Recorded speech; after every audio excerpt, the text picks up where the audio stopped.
My name is Pat Nye, and on behalf of the Los Angeles Regional Small Business Development Center Network, I thank you for joining us today. We're excited to share our experts with you to help navigate contracting opportunities like those coming up around the LA 28 Games, along with other events, as well as how to fund your business to grow with those opportunities. In addition, today we are honored to have Assemblymember Pilar Schiavo join us, representing California's 40th Assembly District and supporting small businesses throughout our state. The Assemblymember was elected to the State Assembly in 2022.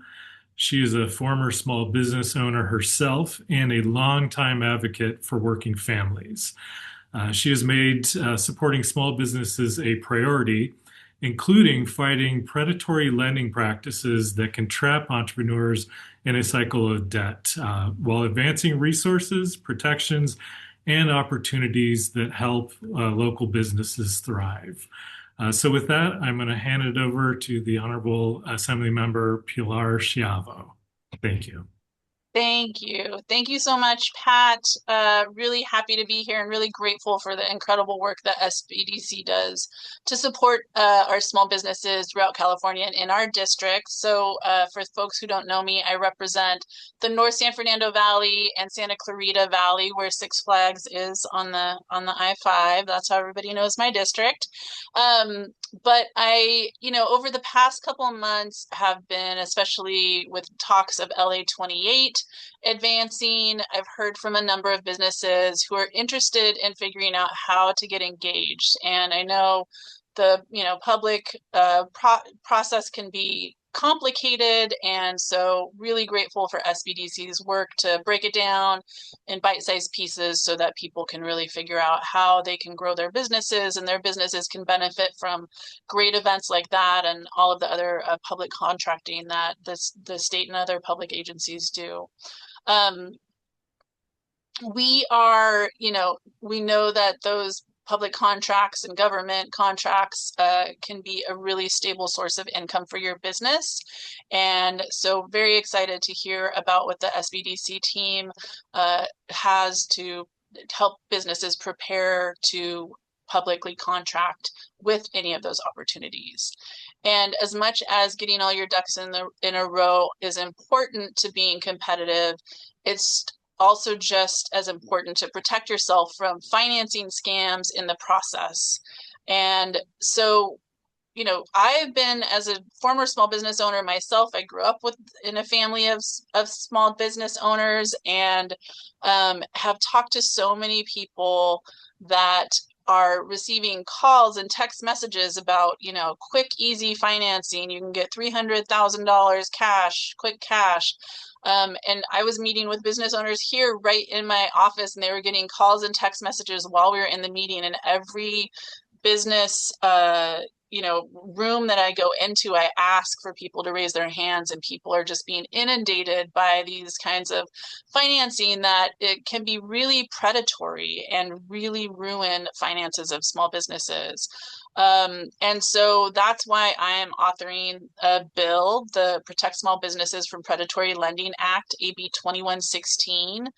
And this year, really to try to prevent businesses from being taken advantage of in an unregulated space of this kind of non-loan type of financing.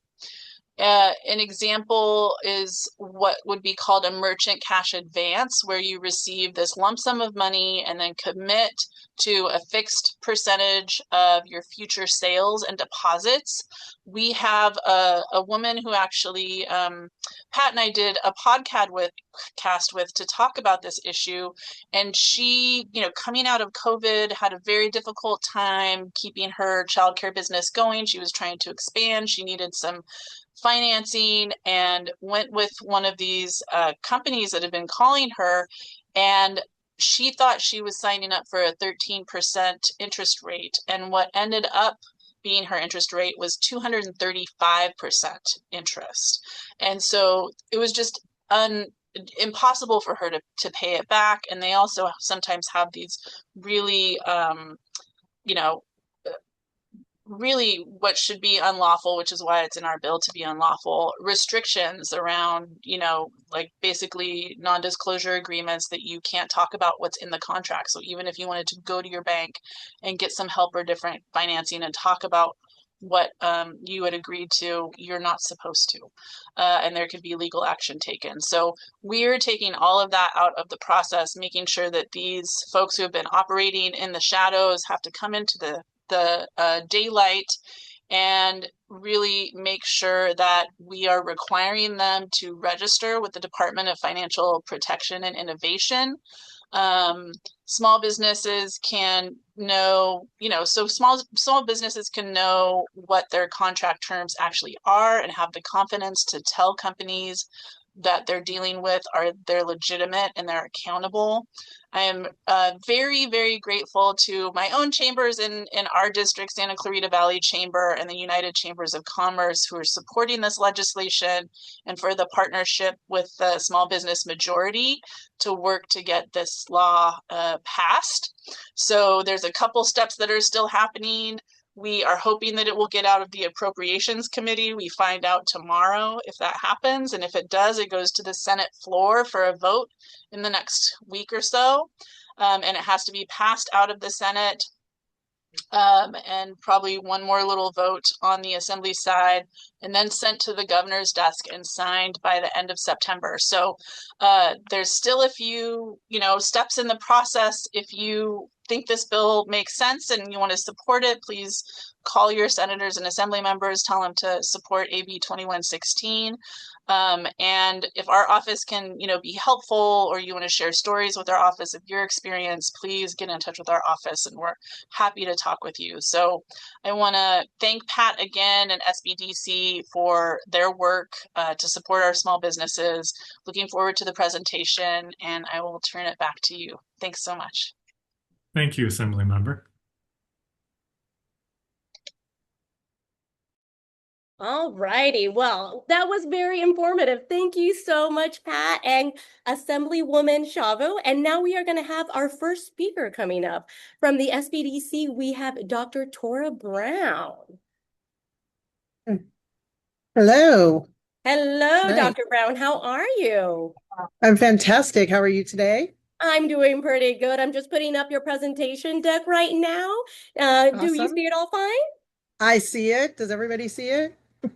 Yes, So? yes. Okay, awesome. Right. Well, good afternoon, everyone. So excited to be here. Today, we're going to talk about contracting as a potential growth strategy, specifically government contracting opportunities for a competitive advantage. Next slide, please. All right. So what's really great about the idea of government contracting? Well, targeting long-term and large contracts. So what can that do for your business? Well, obviously it gives you stability amid market volatility, right? So if you have a long-term contract, a contract spanning 5 years, you've got income coming in, right? As opposed to kind of hand in mouth, like sometimes we are like rushing around looking for contracts. Going after and pursuing long-term contracts is a really great idea for your business. You lock in favorable rates amid any kind of tariff situations or policy shifts. Having those long-term contracts can be really beneficial for you. So what are some of the strategies? Well, obviously negotiating flexible terms for future adaptability, building relationships with clients that are willing to commit to a long term. So as you're thinking about when you're going into opportunities, you're meeting with clients, you're working with them, instead of just, short-term projects, depending on your business, right? Is it possible to lock in the longer term contract? You can offer them better rates possibly, but also with that, again, it gives you that stability and it builds relationships. So you're continuing to work with some of the same people And so that's, obviously the benefits. I've already kind of talked about that. Predictable revenue streams. We have a contract, so I'm getting paid a certain amount of money every month, as opposed to, okay, we got to rush out and try to find some new people. And of course, you're going to always be bringing in new people to the ability that it works for your business. But the long term and the large contracts really, really help you with that. And again, it gives you some enhanced market stability during turbulent times. Another benefit that I didn't mention, and I think Nate will probably talk about this a little when he comes up, when you can show, like if you are looking for financing, looking to grow your business, when you can show that you have long-term contracts and larger contracts, long-term, and that stability, you would become more favorable, right, to lenders. And so I'm just going to talk about that, but that's one of the other benefits of having these long-term contracts, because you can show, again, the stability. So next slide. So government contracting as a strategic response. So when you think about long-term contracts, I think government contracting is a really great way to go. And no matter how small your business is, it might be something you want to think about, contracting with the government. So what is that? Basically providing goods or services to federal, state, or local government agencies through formal contracts.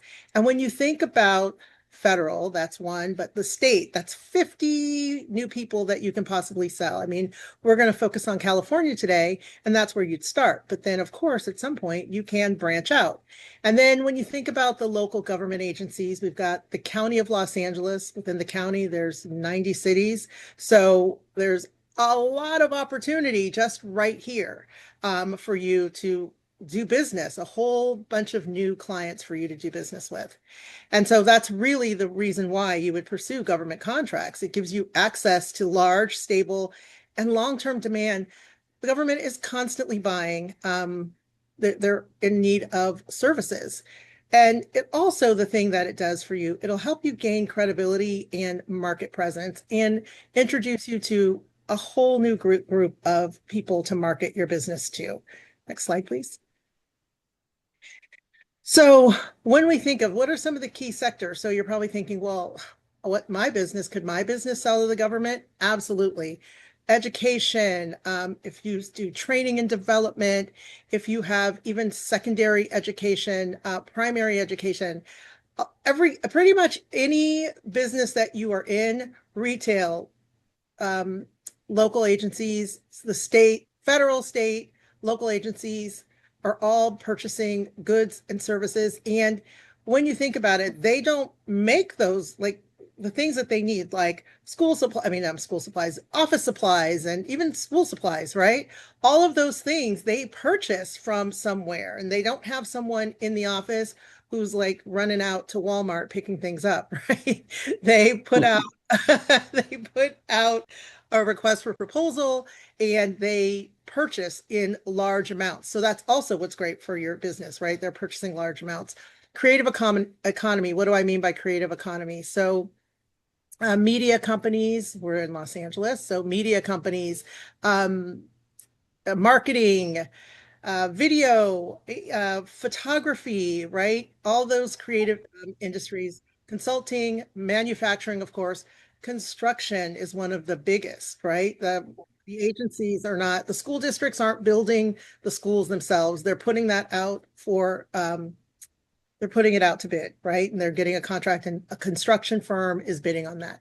Freeways, did you know that? Freeways are not built by Caltrans. They oversee the contracts, and there's engineers, construction, a whole group of people who build the freeways, right? So pretty much anything that you can think of, they can use your services. Cleaning, healthcare, wellness, technology, pretty much any sector you are in, there's an opportunity for you to do business with the government.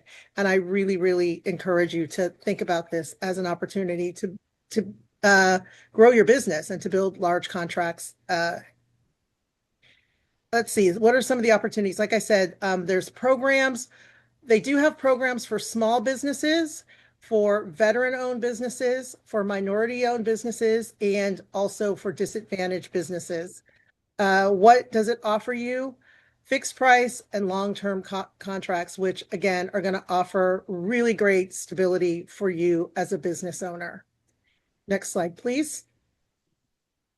So I know that people often wonder, I start with the certification thing because people often think, well, do I have to have any kind of special certification to work with the government? Is it possible for me just as a business owner, a small business owner, to work with the government? Yes, it is. And so you do not have to have a certification. And I'm going to say that again, you do not have to be certified. However, there are some really great benefits to having the certification. So I want to encourage you all, if you're not currently certified as a small business owner, I encourage you to do so because it costs you nothing. You do it online. It takes about 45 minutes and it is really, really easy.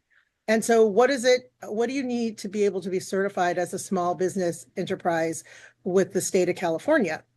The state of California, just less than 100 employees and less than 19 million in revenue over the last 3 years. Your principal office needs to be in California, and that is it. There's also a micro business that they have, the micro business certification, and that is if you're less than 6 million in revenue over the last 3 years, and that's the gross annual receipts that you report on your taxes. If you're less than 6 million and under 25 employees, you will be considered a micro business. And so why is that beneficial or advantageous for you to have this certification? Well, anyone who does business with the federal government has to do a percentage of their business with small businesses. And so the state of California, that percentage is 25%. 25% of the state of California, any business, anyone they do business with, any goods or service they purchase, right? 25% of that has to be done with small businesses. How do they know you're a small business? The certification, right? So the certification is what lets them know, and it puts you on their radar that you exist and that you are a small business.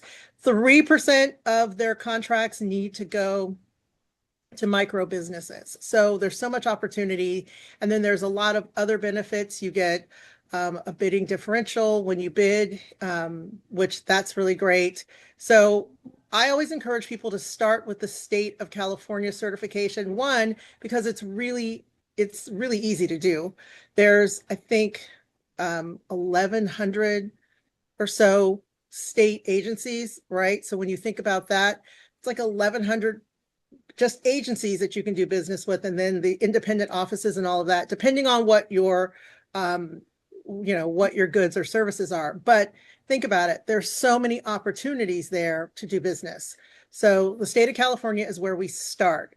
The next certification that people love to have is the Disadvantaged Business Enterprise certification. That one is on hold, but I encourage you to take a look at it. And if you qualify for that one, I encourage you to take a look at it because it will be coming back. They're currently recertifying everyone who was certified prior to March. But that one's going to be great. They're going to have, again, there's a certain amount of business. It used to be 13.5% of business had to be done with DBEs. I'm not sure what the number will be when they start recertifying people, but when they start certifying new people. But it does take a little bit of time. For that one, you have to be in business for 6 months. For the state of California, you can be a certification, the small business enterprise, you can be a brand new business. I didn't mention that. So if you're a brand new business, you can do the state of California small business certification. Let's see, of course, we know of the MBE and WBE certification. There's, once you get the state of California certification, the city of LA small business enterprise certification is pretty much like it's an automatic. Once you put in your application and say, I have the state of California certification, you pretty much get that one right away. And same with the county of LA. However, for both of those, you do need to be in business for 6 months. The LA World Airports, that certification is the same one as the City of Los Angeles. And then if you are an LGBTQ owned business, there is a certification that you can get through the National Gay and Lesbian Chamber of Commerce. And I mention all these certifications. You're probably like, why is she mentioning all this? Well, what everybody's excited about, right? It's the Olympics. The Olympics are coming, the LA Games. And so they are looking to do business with small businesses, right? And how do they know that you're a small business? It's the certification, right? So having that state of California small business certification, the LGBTQ certification as well. They're looking for, I know that there's a need for LGBTQ owned businesses, and then small local businesses, and then the MBE and WBE certification. So if you're a minority business enterprise or a women-owned business enterprise, that certification, they're going to be looking for all of those to do business with the Olympics. I have the link here to sign up but I would encourage you, if you don't have the certifications, definitely get the state of California certification. I promise you can do it in about 45 minutes. You just need to have, know your 3 years of taxes, have access to them quickly. If you're a corporation or an LLC, have your articles of incorporation, because they may require that for you to upload it. But once you upload the information, you get the certification, you get immediately, congratulations, you're approved. So I encourage everyone to do that first. And then, of course, then we jump in and we sign up to get on the supplier list, and then look for the contracts for the Olympics. There's, of course, upcoming sporting events that are coming in Los Angeles. Super Bowl is coming back, yay, in 27. So get on the LA Sports and Entertainment Commission's, get on their list. They also like people with all of these certifications. That's why I listed them, because these are the certifications that these agencies really enjoy. For procurement opportunities, I do have Ramp LA listed. The way that you can find, depending on what city you live in, pretty much if you go to your city's website and you just type in the search bar, doing business with the city, it will give you information on how to do business with the city. I have Planet Bids on here because a lot of cities are connected to Planet Bids. So if you sign up as a vendor with Planet Bids, and then also do that after you have your certification, because you can put in your certifications inside of Planet Bids, and all of the cities that do business with Planet Bids and that use that as their vendor portal, you'll be signed up. So it makes it easy. There's other organizations as well that you can do business with, Metropolitan Water District, Metro. So there's so many opportunities. So I really do encourage you. I know I gave you a lot to think about, but definitely jump in and get that state of California certification if you don't already have it. Next slide, please. So for doing business with the federal government, you're going to need to register for SAM, the System for Award Management. And then within the federal government, they have a process within SAM where you can get the small business, because it's a different certification for the federal government, where you can get the small business, women-owned, veteran-owned business, etc. I already went through the state. Oh, I did not talk about the disabled veteran business. So if you are a veteran, there's also the disabled veteran business enterprise in the state. And you can do that one at the same time as you do the small business. So if you are a veteran, you can do that at the same time you do the small business enterprise. And within pretty much all of the cities have a small business. I know the city of Los Angeles, they have like reciprocal cities that if you get their small business, that you can do business in other cities and vice versa. But as I said, to get those city certifications and to do business with the city, you just basically go to the website of the city and just type in something like doing business or do business with the city, and it'll give you all the information on how to do that. And then there's for federal there's beta.sam.gov to find business opportunities. I also already told you about Planet Bids and Ramp LA. And again, going to the individual cities to find out about these opportunities that are available. Next slide, please. And so here's some tips, because the contracting process it's not just as easy as like, I'm certified, yay. But the good news is the state of California has a workshop that they do, and I think they do it monthly, do it pretty regularly, and it's called I'm certified, now what? So once you get certified, you can jump in and do that workshop and they can tell you what. But and they also do some tips on proposals, and that's where the Small Business Development Center comes in. We can help you with writing proposals. You want to tailor your proposals to meet the agency's needs, making sure that they're succinct and that you're not, spending too much time talking about your business story and trying to like, oh, I'm so great, and spending like 50 pages to do that. Because remember, they're getting probably about 25 proposals that, they probably get more than that, but there's probably about 25 that are actually, good proposals that they're looking through. So you want to make sure that you get to the point, and that, I always encourage people have a boilerplate proposal, but again, that's something we can help you with at the Small Business Development Center. You want to highlight your ability to adapt to changing conditions and managing risk. And you want to emphasize your domestic sourcing and your compliance capabilities. Next slide, please. So here are some challenges and considerations, honestly, to think about when you're jumping in. The process can be lengthy. I have a client that I'm working with now who submitted something. It's not always lengthy, but it can be. She submitted something, what was it? Like 4 months ago, and just got her response, right? And then it's still going to be a couple months before it actually gets started. So it can take a little bit of time, but definitely worth it because it's a 5-year contract. So 6 months, 5-year contract, pretty good. Strict regulatory compliance. So you just want to make sure that you have everything, all your ducks are in line, right? So, because they're going to be making sure that everything's going right. The bidding process can be competitive, but that's again why you get that certification, the Small Business Enterprise certification, because it does give you a little bit of an advantage. And so having the certifications are going to be important, but again, it's just something to consider. That's not a challenge. The contracting expertise, again, Small Business Development Centers, we can support you with that. Next.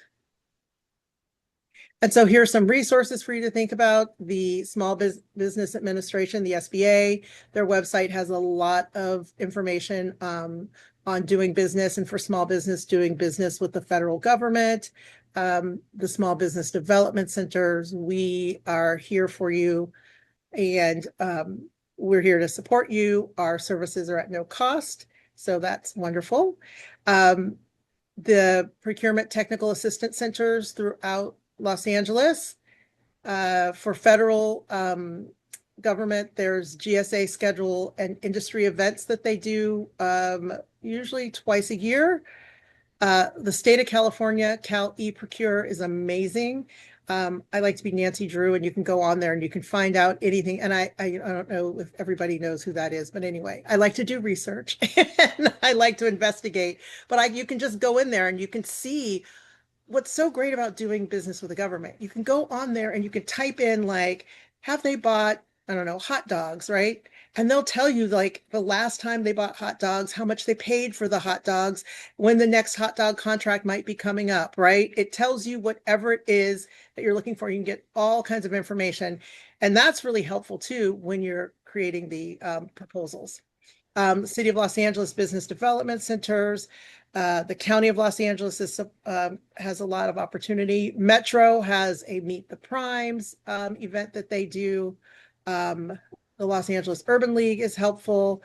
There are all kinds of opportunities and places that can support you. Next slide, please. So again, the next steps would be assess your business's eligibility for the government contracts. If you're a small business, you're probably eligible. The only thing you may need to do is if your taxes aren't right, with the state of California certification, you're going to need to get that in order, but that's an easy fix. Register in SAM, explore certification opportunities there, develop a strategic plan to target government opportunities aligned with your core strengths, and build relationships with procurement officers and attend these industry events. They have all kinds of vendor events, and the government really does want to do business with you. They need to, because they have to buy from someone, and you are the people they want to buy from. So definitely get out there and build those relationships. And that is it for me. Next slide. Thank you. We are here. Little thank you slide right there, right? Because I'm like, that was such a great presentation. Thank you. Thank you. Okay, and actually we are going to transition. We are going to be doing a Q&A, folks, because you definitely got some questions in there waiting for you, Dr. Brown, but we're actually going to hold off the session because we are going to let Nate speak up. So let me get that queued up for folks, but definitely please feel free to put your questions in the Q&A. We do have folks answering them in the background as we are going along, but we are going to be holding questions at the Q&A because, sometimes we see a really popular one in there and we're like, you know what, we got to answer this one out loud so everyone on the call can get this going. But up next, we have Nate Jameson, and he's going to be speaking about financing options for small business owners. All righty, Nate, you are up. Good afternoon, everyone. I'm glad you were able to participate, get that good information from Assemblywoman Schiavo regarding that AB 2116. Let's get that passed because I know there needs to be more disclosure when it comes to those MCA deals. So let's go to the next slide. I'm going to talk to you guys about what it's going to really take to get financing for those contracts that you guys are going to win bids on and everything. And there's several ways you might be able to finance those contracts. Using the SBA, I think everybody's kind of familiar with Small Business Administration. They have basic 7A loan programs, including a new loan program called the Working Capital Pilot Loan Program, which is really good to get a line of credit to support your new contracts. It requires some financing, probably some previous year's experience that you might be familiar with accounts receivable or contracts receivable in this case. They basically will make a loan or a line of credit available to you based on the contract. So like when the doctor was talking about, if you have a large contract, 5-year contract, that will incentivize a lender to probably be more inclined to support your project or your loan request. But bank lines of credit are also used and available to small businesses, and basically through the asset-based lending programs that they might offer that might take the accounts receivable or inventory that you might need, or even some working capital expenses that you might need to pay for to get your contracts off the ground. There's also a source of financing that's called like factor financing, which is purchase order or invoice funding as well. The state of California has a state guarantee loan program that they might offer and make available to clients who might not qualify quite nicely as for a bank loan program. So they'll give you a state guarantee loan, just like the SBA loan is actually a guarantee, a credit enhancement to make a loan for a bank to make a loan to you. The state of California also has a state guarantee loan program that could be an option. And of course, there's public loan funds that might be available through your local city or county. Sometimes they offer low rate loans from the public funds that they might have available for those supporting small businesses. So I would encourage you to probably check with your city, just ask them what kind of loan programs they might have available in the city. And they also might have some grant money available too to pay for certain things. So it's always good to know who your city manager is, wherever you operate your business, and find out what kind of funding options they have available to support small businesses. Banks also offer credit cards as a way in to start a relationship. They might offer you a credit card, but I want you to be mindful of how you might need to use those funds, and that you're not using those funds for incorrect purposes. So maybe for short-term purposes, you can do advances on your credit cards to pay for some of the materials or resources you might need to satisfy a government contract on a short-term basis. Merchant cash advances, we kind of talked about that. with Assemblywoman Schiavo's trying to get that bill passed. And these are loans I don't really recommend anybody get, to be honest with you, because there's always disclosure issues. And I'm going to kind of talk a little bit more in depth at the end of my presentation about MCA loans. So let's go to the next slide. So one of the things that the SBDC is responsible for to their small business clients seeking access to capital is making sure you're loan ready. Now, one of the things that normally comes up when you're in a crunch, if you're operating a business, you need money like right away, you don't want to go through the process of becoming loan ready in a lot of cases. But it's good to know those items that a affordable lending solution that you might need to get to affordable lending solution that might be required. So I kind of want to go over those things here. Most lenders would want you to prepare a personal financial statement. And the reason why is if you're borrowing from them for the first time, they're going to probably want you to personally guarantee the loan. Okay, you should not be afraid to basically provide a personal guarantee, because if you're really serious about your business, you kind of put your name behind it. Well, personal guarantee is kind of like that way. And a lender looks at that very favorably, saying that you kind of all in, you're going all in. And that kind of has to do with reviewing the personal financial statement. They're going to see what kind of equity you might have available, cash, equity in your properties, or collateral. And that's a negotiable items, okay? It does not automatically mean if you put your personal residence on a personal financial statement that you're offering that as collateral. No, that's not the way it works. You have to pretty much sign a deed of trust and sign away that item, okay? So when you prepare a personal financial statement, put everything on there, because they're going to want to see how strong financially you are, so they can basically either make a decision to loan you the money based on a strong guarantor support or not. So it's always good to have open disclosure on everything. A resume is a good tool that a lender looks at just to make sure that what your experience is relating to your business and your ability to operate that business. So in case you're starting a new business, because there are lenders that give new business loans, they're going to want to make sure they review your resume to see if you have related experience to that business you're starting to operate. Say, for example, you're an attorney and you want to open up a Jack in the Box or some other fast food establishment. They're going to say, okay, you're a really good attorney, but what kind of experience do you have operating a restaurant?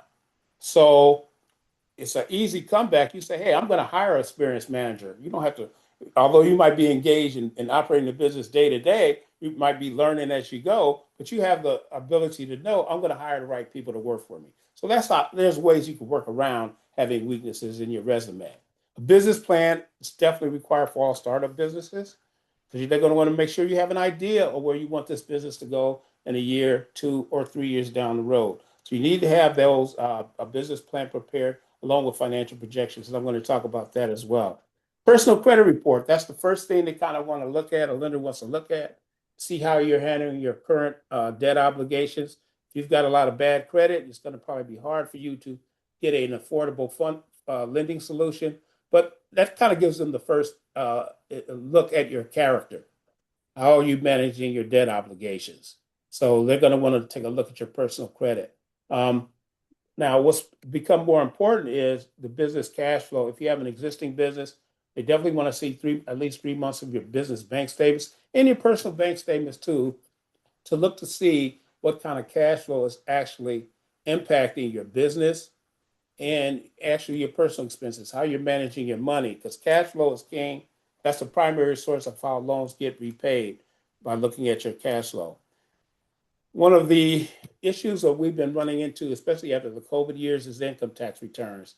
A lot of people have been slow to get their income tax returns prepared. So I would encourage, before you even think about borrowing money with an affordable lender, to make sure you've got at least your last 2 years tax returns done. 3 years is preferable, but if you have not done them, you might not want to consider applying for a loan, because that could be a red flag for a lender saying you're not taking care of your financial management responsibility and your financial management tools and preparation in a responsible manner. So they might consider that to be a red flag. I'm kind of getting my throat's kind of getting dry, but Financial statements, you definitely need those like for this year, 2026. So you want to make sure you have an interim financial statement that you're preparing interim financial statements. We're 7 months into the year. Well, we're 8 months into the year now. So if you don't know how your business has been performing for the last 8 months, that could be a red flag for a lender just to deny you because they're thinking you're not managing your business. So I would say it's always good to have quarterly financial statements. Look at everything, your profit and loss, your balance sheets. If you can do a cash flow analysis, do those things on a quarterly basis. Know where you are, because if you go for a loan right now, the lender is going to ask for your last 3 years tax returns, and they're going to ask for an interim 2026 year-to-date financial statement. So be prepared for that. And the last thing here is the accounts receivable and accounts payable aging reports. If you're a contractor, you're going to want to have an idea of who your clients are, of course. You're probably going to prepare an aging report so they can see how those contracts are paying you over a period of time. Normally, contracts are for like you might have a 5-year, 3-year, or 4-year contract, but when you bid or when you send your invoices to collect for the work you've done, normally you want to get paid within 45, 60, or 90 days. It depends on what the contract says. So you want to make sure you understand how you're getting paid from the contracts, the billings you send out, and one way of managing that is the accounts receivable aging reports. Next slide. It's going to be a continuation of the requirements for the loan, getting loan ready. Collateral, if you have some collateral available, it could be those accounts receivable or inventory or some of the equipment that you have as far as a business. But collateral could also be some non-business collateral. Could be the real estate that you might own, your house. Some lenders ask for those things. You don't, again, are not required to provide it with some lenders, but some lenders are going to demand you require it that you pledge your property. And normally, if you have a loan like in excess of $150,000, the SBA requires that the lender tries to get the real estate collateral on a best case basis, but it's not definitely required for an SBA loan unless if it's required definitely for an SBA loan of a minimum of $350,000. You definitely have to have real estate. But if it's less than that, it's on a best efforts basis by the lender. So just be prepared to have that question. And again, it's up to you to pledge that. You might have some other collateral that might be more liquid, like you might have a large stock investments or IRA accounts and things like that might be able to substitute for like real estate collateral. But that's a business negotiation that you would need to discuss. And that's something the SBDC, we want to review this information before we send you to a lender. That's something we do. And we can talk about your options for collateral and things like that. But again, we kind of go back to the legal documents. You have to be a legal operating business, of course, to apply for a loan, meaning you have to have the business licenses, articles of incorporation, and those kind of things if you're a corporation. If you have a franchise, you operate a Jack in the Box franchise. And I'm saying Jack in the Box because this comes to my head first a lot of times. But if you have any other kind of franchise operation, you're going to want to have that available. And a commercial lease. The thing about a commercial lease, if you're going to be leasing commercial space, the long term must match the term of the lease. So you can't have a lease term that expires in 2 years and a 5-year loan. They're going to ask you to have options to renew that lease to match the term of the loan. So that's something you must be aware of, that the commercial lease term must match the loan term. Life insurance is required, of course, for most lenders, as well as, the business insurance that might be required. So, but for SBA loans, they mostly like to make sure you have life insurance as well as the business insurance. And recently, because of all the changes and some of the recent delinquency issues that the lending industry overall has been facing, they want people these days to have like proof of current employment. So in other words, if you haven't worked for 2 or 3 years and you decided to start a business today and you want to borrow money, it's going to be very challenging for you to get that because you don't have any current income. And they're going to ask you, well, what have you been doing the last year and a half? You might say, I've been investing in my business to get it off the ground in this concept and research, spending all my savings and all those things for the last year and a half, focusing on starting this business. Now I'm ready to scale my business. Well, you better have a really good business plan and a track record of investments that you've been making for the last year and a half, but you still might have a challenge because a lot of lenders are saying if you don't have any current income, especially from 2025 year tax returns and an interim pay stub, they're just going to deny the loan based on that because it'll be a strictly projection-based loan. And a lot of lenders are shying away from that now, whereas a year ago they weren't. So it's just kind of one of those things. It's a kind of lending environment thing, economic conditions that some lenders are tightening the credit criteria.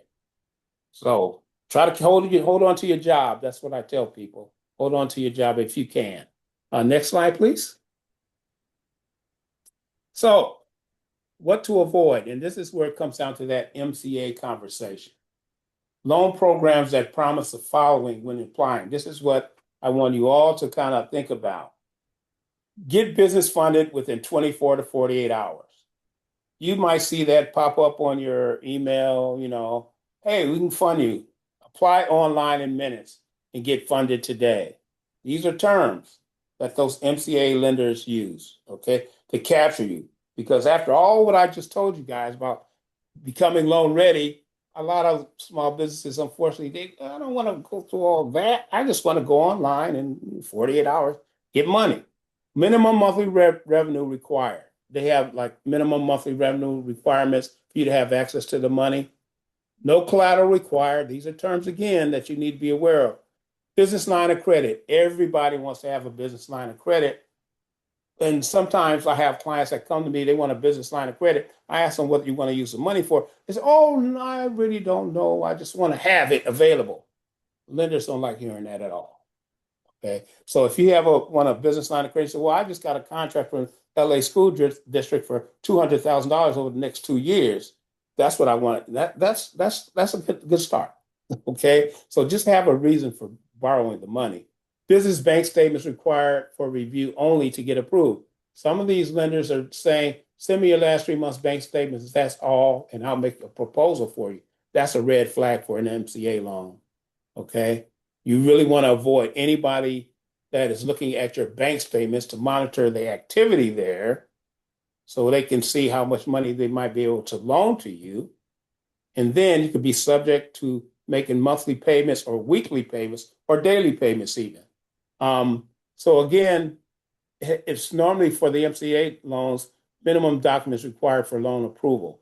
And the last thing I say here is merchant cash advances. I mentioned it again, but again, my note on the side, the borrower must be aware of the loan repayment terms, as many unaffordable business loan solutions have loan repayment terms from 6 to 18 months and might require daily, weekly, or monthly loan payments for both loan principal and interest.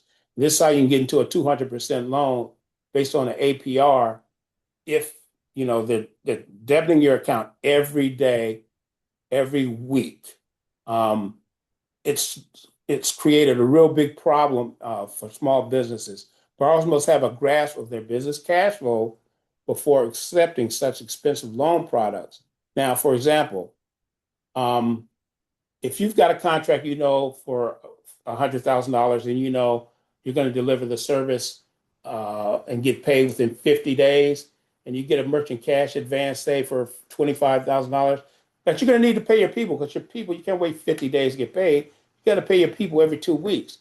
But you're going to collect that cash. You got to make sure once you collect the cash from that contract that you repay that cash and MCA loan off right away. Because what happens a lot of times, people don't make those payments when they collect the receivable cash, and they want to borrow more money again, and MCA guy will do it gladly for them. So it makes it difficult to borrow or grow your business when you use MCA loans. So that's kind of what I want you guys to know. But just becoming loan ready. Next slide. I think that's going to be it. Yes, you are correct. It is the finale there. Yes. So thank you guys. Appreciate it.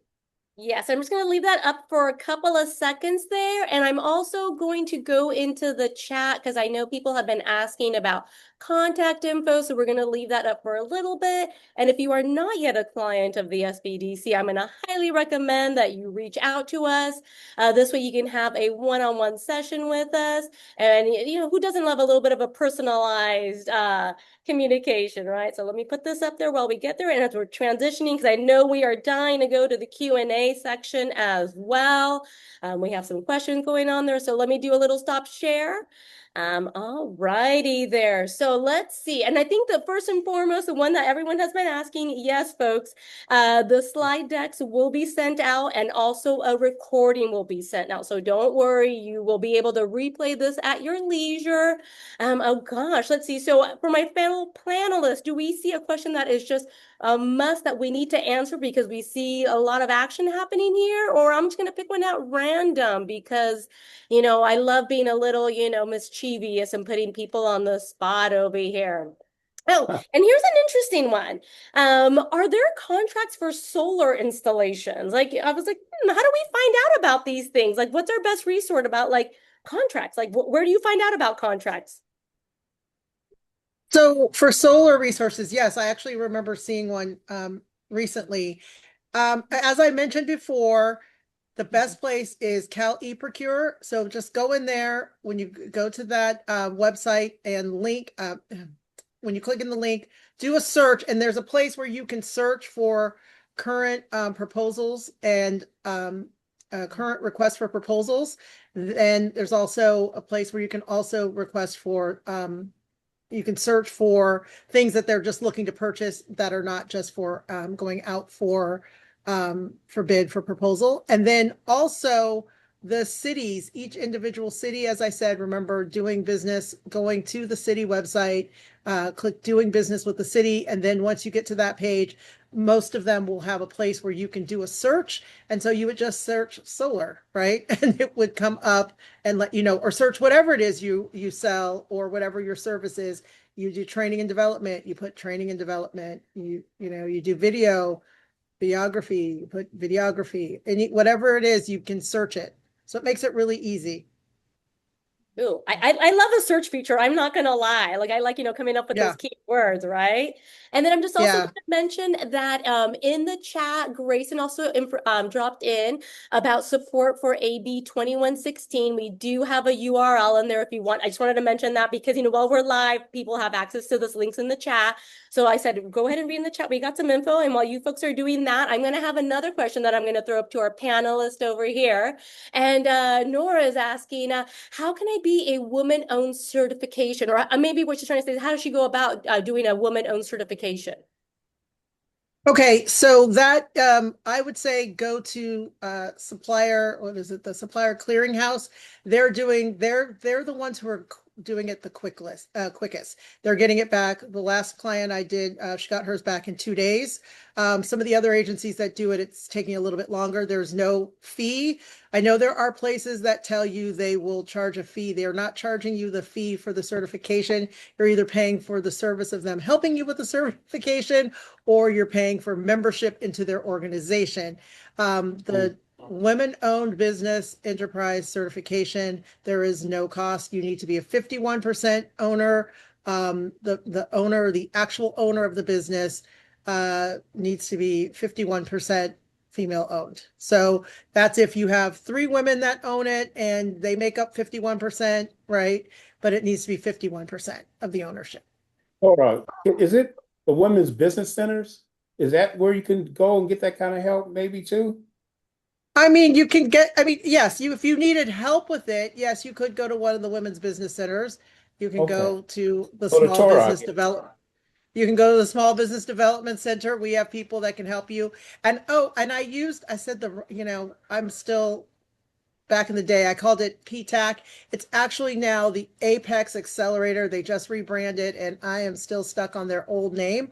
They can also help you with it. That was one of the ones on my list. So I think if they are giving out the slides, the PTAC is actually Apex Accelerator now, but they can help you as well. Very cool. I've been telling you, this is why I love these webinars. We get so much information over here. Okay, let's see. I'm just going through this this Q&A over here. Gosh, let's see. Oh, you know what? This is a good one because people do get questions into this one is, must my company be registered in California for these opportunities? My office is in Inglewood, but registered in another state. Interesting one. So they do have a way that you can become a small business, even if your company is registered somewhere else. And then, of course, the state where you're registered, I would also check with their small business and see what that certification is. Because sometimes what you can do is once you get because I know I've done this for people in California, right? We register them with our state and then we take them to another state. And then it's easier for them to get that registration based on what their state qualifications are. State of California will let people, but it's a little bit of a different certification. But I would say register in your state. If you could register in your state first, and then figure out if it's easier to bring it over after you register in your state. But the state of California does they allow it, but it's a little more complicated.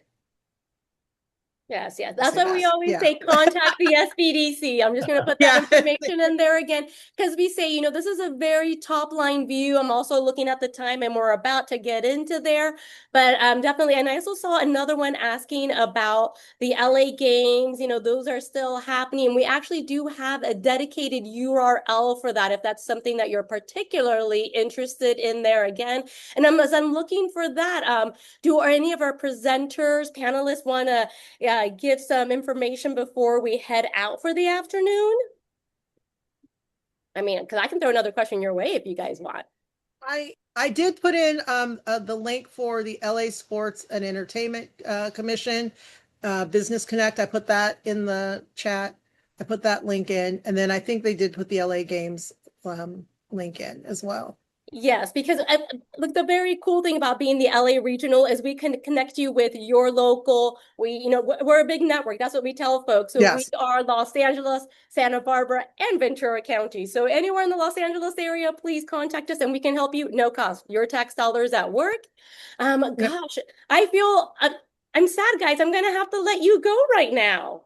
But as we said, always informational, great information. I am actually just going to launch a little survey right now because, as we say, folks, we love, I would say our passion is helping you. Your success is our success. So please let us know how we can help you more. If you found this presentation wonderful, this way we can, have topics that are specific to your business needs. Like I said, unfortunately, we weren't able to get to all those Q&As, but that's why I implore, if you are not a client of the SBDC yet, please sign up, register. It's no cost. As you can see, these are the top of the top. Look, people always have a little secret fear. They're like, no cost. And it's like, no. We have the best, especially being in Los Angeles. We have access to some of the top people in the field. So why not have, someone guide you through this process versus doing an internet search on there. So on that note, I'm going to say thank you so much. Thank you so much, Dr. Brown. Thank you, Nate. You will be getting this presentation. You will be getting this recording. And other than that, have an amazing day and we will see you soon.